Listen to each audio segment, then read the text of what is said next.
우리 옆 사람에게 인사하겠습니다. 꽃처럼 아름다우십니다.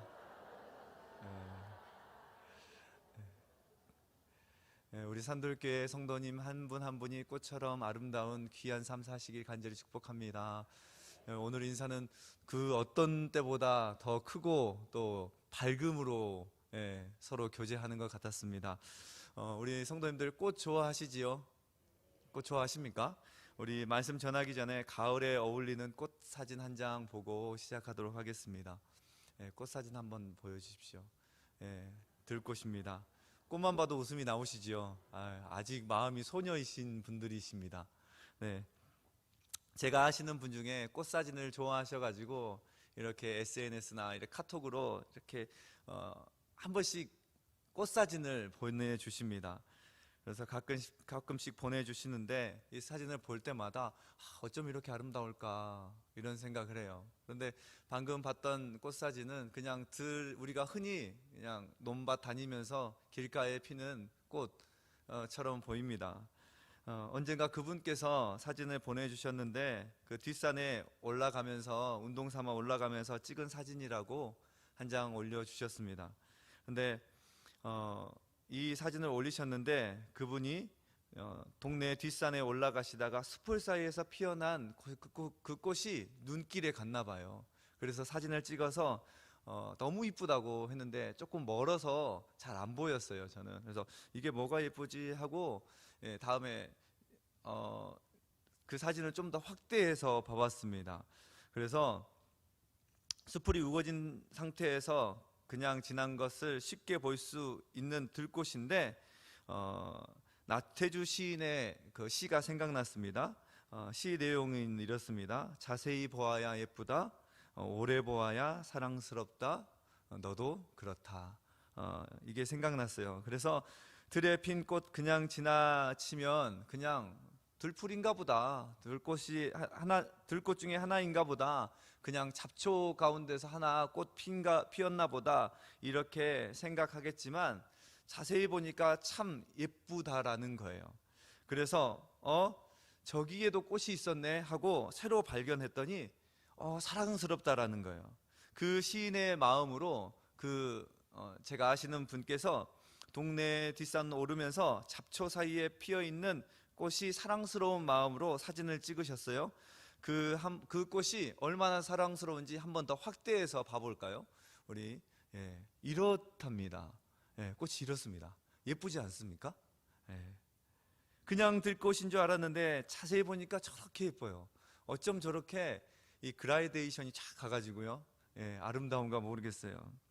오래 바라보니까 어쩜 이렇게 사랑스러운지요. 이 꽃이 너무 예쁘다고 사진을 찍어서 올리셨는데 저 꽃 이름이 혹시 무슨 꽃인 줄 아십니까? 무슨 꽃인 줄 아십니까?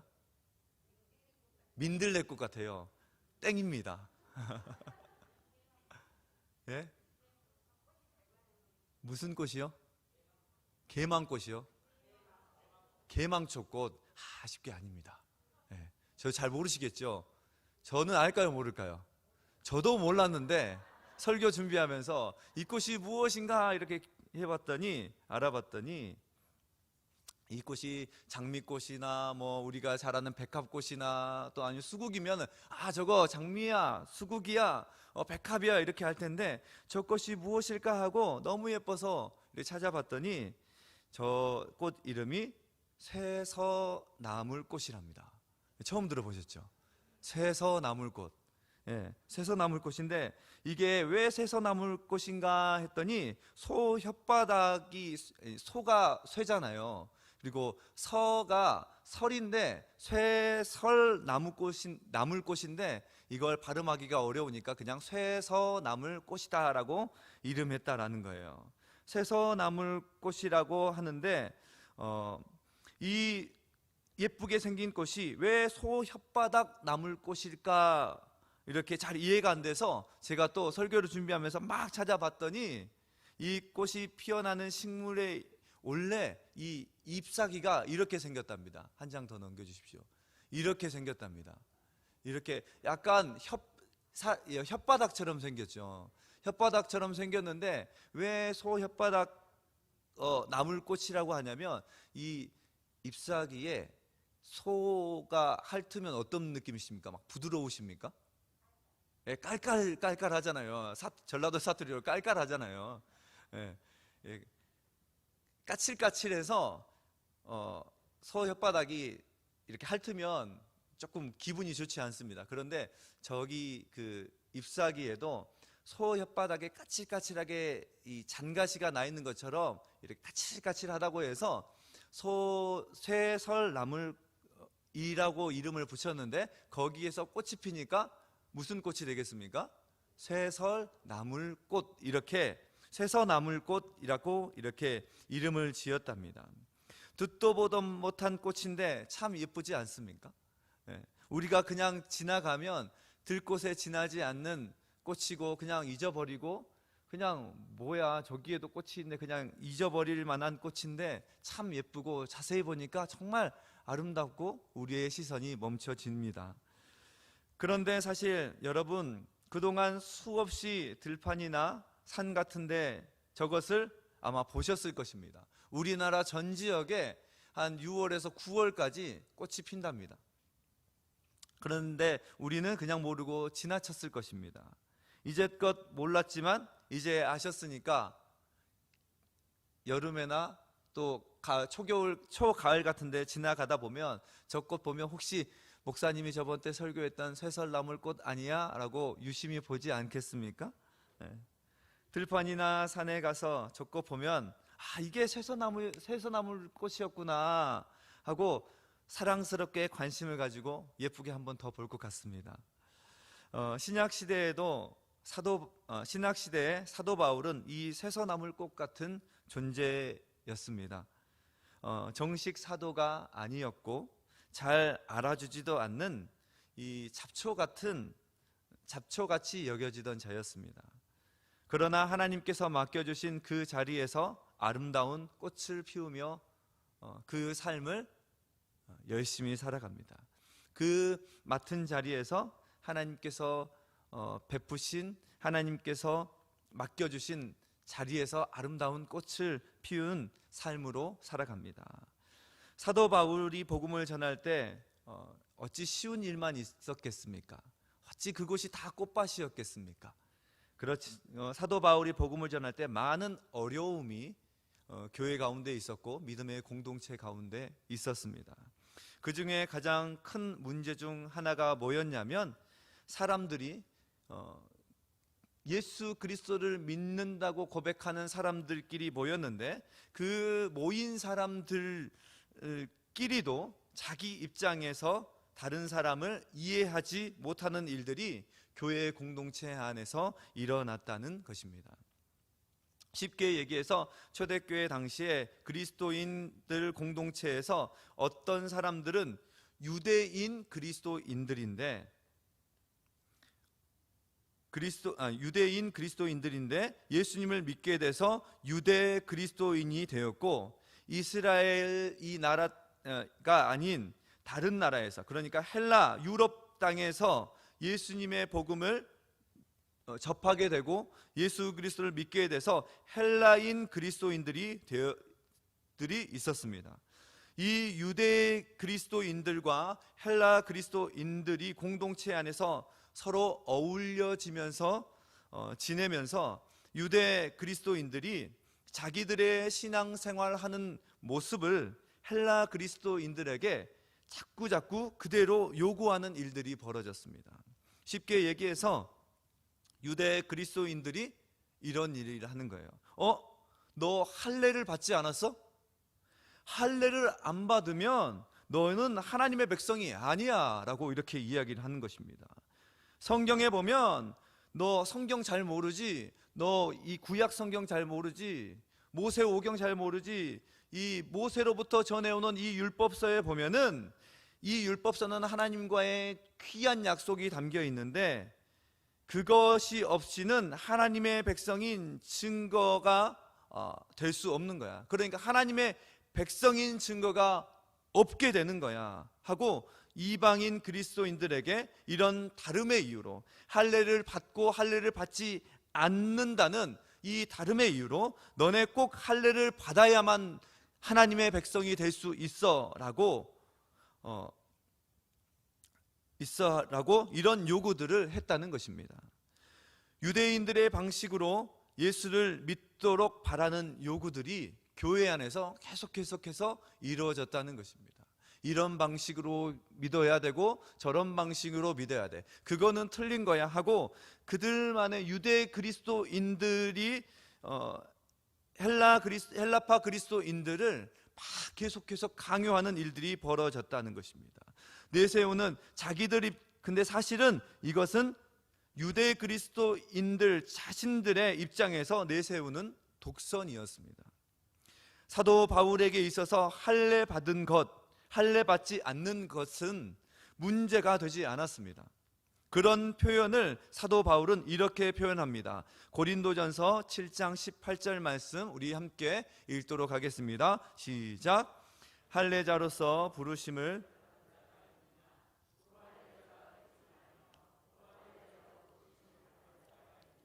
할례를 받지 말라. 아멘. 이게 무슨 말이냐면 믿음의 공동체 안에 할례 받은 그리스도인들이 있는데 이 사람들이 할례를 받은 자이면 무할례자가 되려 하지 말아라. 할례 받지 않는 사람들은 억지로 할례 받으려고 하지 않아도 된다라고 말하는 거예요. 왜 바울은 이렇게 말씀을 초대교회 사람들에게 이런 말씀을 전했을까요? 바울에게 있어서 할례 받는 것, 할례 받지 않는 것은 그게 신앙과 믿음에는 또 하나님과의 관계에는 아무런 관계가 없다라는 것입니다. 이 표현을 성경에서는 이렇게 이야기합니다. 너희가 유대인이나 헬라인이나 종이나 자유자나 남자나 여자나 다 그리스도 예수 안에서 하나니라. 우리는 다 하나입니다. 우리는 다 하나고 하나님 안에서 우리는 너무나 공평하고 너무나 수평적인 존재입니다. 그러나 유대교 그리스도인들은 자기들이 우월적인 존재로 늘 여겼습니다. 우리가 오래전부터 우리는 선택된 민족이고 또 우리가 더 먼저 믿었기에 우리는 더 위대한 종족이다라는 우월의식이 있었다는 것입니다.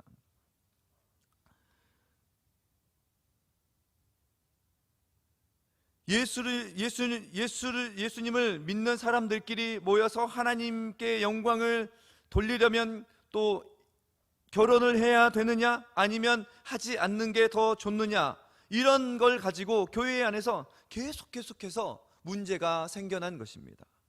결혼하지 않는 사람들은 하나님의 영광을 위해서 다른 데 얽매이지 않기 위해 결혼하지 않고 하나님을 열심히 섬기는 게 좋다라고 바울이 말하면서도 또 이렇게 얘기하는 사람들이 있는가 하면 또 어떤 사람들은 결혼함으로써 육신의 정욕을 벗어날 수 있으니까 결혼하는 것이 더 좋다라고 이런 이야기를 합니다. 이런 문제를 교회 안에서 이러쿵 저러쿵 사람들이 논쟁할 때 사도 바울은 이런 문제에 있어서 이것이 좋다 저것이 좋다 이런 답을 해주면 이제 믿는 사람들이 정말 쉽고 편할 텐데, 바울은 그런 말을 들으면 바울이 이랬다가 또 저럴 땐 저랬다가 말하는 걸 보면은 참 분별하기가 어렵습니다. 이거 결혼을 하라는 것인지 또 하지 말라는 것인지, 할례를 받으라는 것인지 받지 말라는 건지, 결혼하는 그것이 참 헷갈릴 때가 많이 있습니다. 그런데 이것이 좋다 저것이 더 좋다 이렇게도 얘기하고 저렇게도 바울이 이야기하지만 바울의 말씀의 핵심은 바로 이것 한 가지입니다. 유대인이든 헬라인이든 종이든 자유자이든 남자든 여자든 그런 겉모습이나 믿음의 본질이 아닌 다른 진리와 관계없는 것 때문에 우리가 이러쿵 저러쿵 시험에 들지 말라는 것입니다. 그런데 우리는 이 땅을 살아가면서 또 우리 산돌교회 안에서도 또 구역 안에서도 우리의 다름 때문에 우리는 얼마나 혼란스러워하고 또 이게 맞느냐 저게 맞느냐 어려움을 당할 때가 많이 있습니까? 시험을 당할 때가 많이 있습니까? 그래서 고린도전서 7장에 보면 바울은 그런 모습을 이렇게 이야기합니다. 딱 이거는 이거다, 저거는 저거다 이렇게 이야기하지 않고 목회적인 관점에서 이야기하는데 그 내용의 결론은 바로 이것입니다. 고린도전서 7장 17절 말씀인데요, 우리 다 함께 읽도록 하겠습니다. 시작. 오직 주께서 각 사람에게 나누어 주신 대로 하나님이 각 사람을 부르신 그대로 행하라. 내가 모든 교회에서 이와 같이 명하노라. 아멘.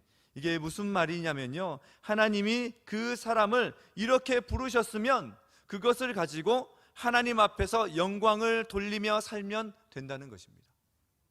남자든 여자든 세상에 태어나면서 저는 남자로 태어나고 싶으니까 남자 해주세요. 이게 됩니까? 저는 여자 하고 싶으니까 여자 해주세요. 됩니까? 저희가 부모여도 그게 쉽지 않습니다. 제가 아들 둘에 딸 하나잖아요. 그래서 첫째 아들 때보다 이 셋째 날 때 그러니까 셋째 성별 알려줄 때 너무너무 떨리더라고요. 막 손이 달달달달 떨리더라고요. 혹시 그 입에서, 그 의사 선생님의 입에서 형 이렇게 나오면 어떻게 할까? 막 심장 막 쿵쾅쿵쾅쿵쾅 거리더라고요. 우리가 부모임에도 불구하고 사랑하는 자녀들의 성별을 결정할 수 없습니다. 그런데 우리가 나는 남자로 태어나고 싶어요, 나는 여자로 태어나고 싶어요, 나는 미국 땅이 좋으니까 미국 시민자로 태어나고 싶어요, 나는 한국 땅이 좋으니까 한국에 태어나고 싶어요, 이런 사람이 있을까요? 그렇게 됩니까? 안 되는 거예요. 자기가 선택해서 태어나는 사람은 이 세상에 한 사람도 없습니다. 나는 유대인이 좋아, 그러니까 유대인으로 태어날래. 나는 헬라인이 좋습니다, 그러니까 헬라인으로 태어날래. 이렇게 외적인 것으로 내가 선택할 수 있는 것이 아무것도 없다라는 것입니다. 그걸 성경은 뭐라고 이야기하냐면 하나님께서 나를 부르신 대로 라는 표현을 합니다. 하나님께서 나를 지금 있는 이 모습 이대로 부르셨다라는 거예요. 나를 유대인으로 부르셔서 할례 받게 했으면 할례 받은 자의 모습 그대로 하나님 앞에 영광을 돌리면 되고, 나를 이방인 그리스도인으로 부르셔서 할례 받지 않았으면 할례 받으려고 하지 말고 그 모습 그대로 하나님께 영광을 돌리면서 살면 된다는 것입니다. 바울이 하고 싶은 말이 바로 이것입니다. 하나님께서 부르신 그대로 행하라. 이것이 바울의 요청입니다. 여기서 중요한 그 핵심이 되는 단어가 뭐냐면 부르심입니다. 20절 말씀, 우리 고린도전서 7장 20절 말씀 함께 보겠습니다. 20절 말씀입니다. 각 사람은 그 부르심대로 지내라. 24절 말씀 한 번 더 보겠습니다. 형제들아,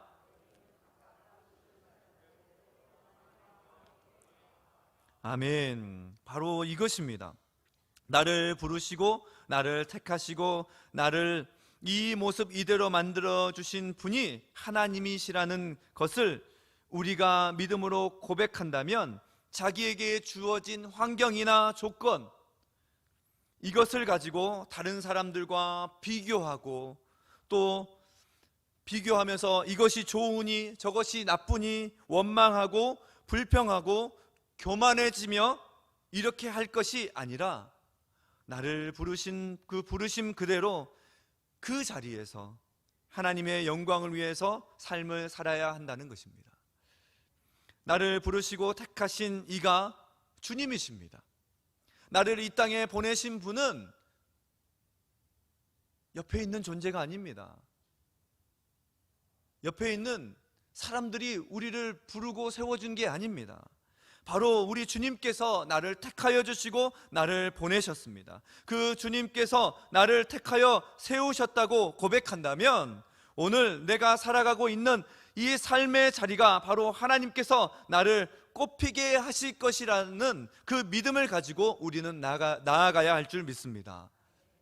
오늘 본문 말씀 요한복음 15장 16절 우리 다시 한번 읽도록 하겠습니다. 요한복음 15장 16절 말씀입니다. 시작. 너희가 나를 택한 것이 아니요 내가 너희를 택하여 세웠나니 이는 너희로 가서 열매를 맺게 하고 또 너희 열매가 항상 있게 하여 내 이름으로 아버지께 무엇을 구하든지 다 받게 하려 함이라. 아멘.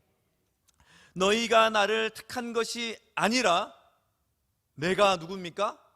우리 주님께서 나를 택하여 세우셨다라고 말씀하십니다. 그렇습니다. 우리는 내가 있는 삶의 자리, 내 가정, 내 일터, 나의 모든 삶의 자리, 그것이 건강한 사람도 있고 건강치 못한 사람도 있습니다.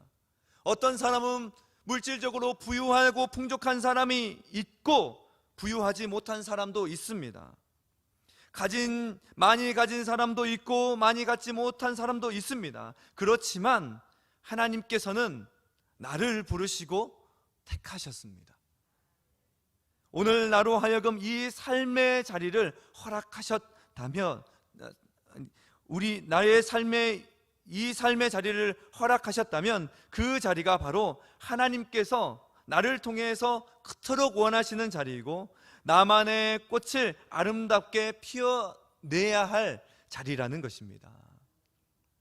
택하여 부르심이 바로 이것입니다. 환경과 여건을 탓하며 다른 사람과 비교하고 왜 저 사람은 건강한데 나는 건강치 못할까? 왜 저 사람은 참 온유한데 나는 온유하지 못할까? 왜 저 사람은 딱 부러지는데 나는 마음이 좁아가지고 딱 부러지게 말하지도 못한 이런 작은 자일까? 건강치 못한 모습이고 연약하고 궁핍할까? 이렇게 생각할지 모르지만, 그런 환경의 자리일지 모르지만 오늘 이 자리에서 하나님은 나를 꽃으로 피어나게 할 계획을 하셨다는 것입니다. 고려대학교 명예교수님 중에 강병화 교수님이라고 계시는데 24년간 들풀만 연구하셨답니다. 그 교수님께서 들풀을 연구하시다가 짤막한 글을 쓰셨는데 바로 이런 글이랍니다. 모르면 잡초요, 알면 아름다운 꽃이다. 그렇지 않습니까? 조금 전에 사진 봤듯이 덤풀 그 잡초 속에 그냥 언덕에 그냥 길가에 그냥 잡초와 함께 잡초처럼 피어져서 잡초처럼 여겨져 그냥 지나가는 꽃들이 많이 있지만 우리가 모를 땐 잡초였지만 오늘 설교를 듣고 나니 나중에는 저게 저 꽃이었어, 그때 설교 때 듣던 그 꽃이었어, 이제 보면 알 수 있습니다. 알면 보입니다. 그리고 알면 아름다운 꽃입니다.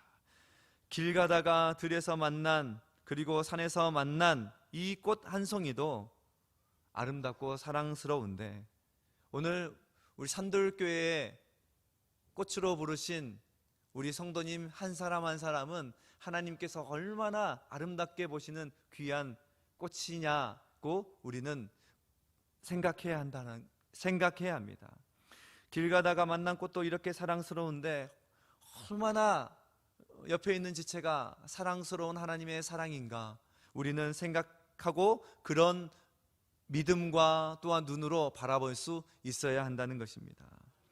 하나님께서 우리를 부르신 부르심은 바로 이것입니다. 우리가 그리스도 안에서 산돌교회 공동체로 속하지 않았다면 여기 계신 분들이 그냥 들꽃처럼 그냥 잡초처럼 지나가는 사람 중에 한 사람이었을 것입니다. 교회에 보면 그냥 지나가는 그냥 할머니 지나가시는구나 우리가 여겨지고 아저씨 아줌마 그냥 지나가시는구나 여겨졌을지 모르겠지만 하나님께서 우리를 산돌교회에 부르시고 또 자세히 보게 하셨어요. 자세히 보게 하셨어요. 요즘 대신방 기간이잖아요. 성도들, 제가 코로나 때문에 많이 성도님들의 정확한 사정을 잘 모르고 전화 신방하지만 또 이 목소리와 또 사진과 또 실물과 이렇게 다르니까 많이 헷갈리고 어려움이 있었어요. 2년 넘는 시간 마음고생 많았습니다, 제가. 그런데 신방하니까 얼마나 좋은지 몰라요. 신방하니까 그래, 우리 권사님이셨구나. 내가 그토록 전화 이렇게 많이 통화했는데 우리 권사님이 이렇게 생기셨구나. 또 전화로만 그 기도의 제목이나 또한 가정사의 문제들, 이런 것들이 그렇게만 알았었는데 여기 와서 들으니까 우리 권사님이 이렇게 눈물 흘리시는 일이 있었구나, 우리 집사님이 이렇게 어려우셨겠구나. 자세히 보니까 더 사랑스럽고 더 내 마음 가운데 이 아직 부족한 목회자이지만 이 부족한 목회자의 마음 가운데 막 심기더라고요. 하나님께서 우리를 이렇게 산돌교회 공동체로 부르신 것은 자세히 보라는 것입니다. 그냥 주일날 한 번 왔다 그냥 스쳐 지나가는 인생들이 아니라, 그런 성도님들이 아니라, 저 성도님은 보니까 오늘 조금 낯빛이 좀 어두우신 것 같아. 무슨 일이 있는가? 또 저 성도님은 오늘 왠지 더 밝아 보이고 더 기분이 좋아 보여. 무슨 일이 있나? 자세히 보면 알면 알수록 사랑스럽고 예뻐 보이는 것입니다. 하나님께서 우리를 그런 아름다운 공동체, 복된 공동체로 부르셨습니다.